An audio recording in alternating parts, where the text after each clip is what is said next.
o estudante de medicina turma 17, Luiz Morney.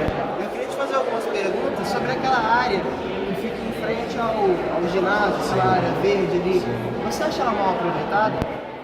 Realmente, ela podia ser melhor aproveitada, tipo, plantar mais árvore, alguma coisa assim, uma questão de lazer, até para o lazer, bancos, sei lá, alguma coisa assim, porque ela realmente é meio inútil. Você acha que se tivesse uma plantação de árvores, um maior contato entre aluno e natureza, você acha que o nosso bem-estar seria favorecido? Sim, com certeza, com certeza. Aqui vemos que é uma das opiniões dos alunos sobre aquela área que o nosso vídeo é o tema. Vai. Vanessa, o que você acha que a gente poderia fazer em relação àquela área, que é a área de Fala alto. Eu acho que seria interessante fazer algum. Não é esse nome, como é que é o nome? Eu nem não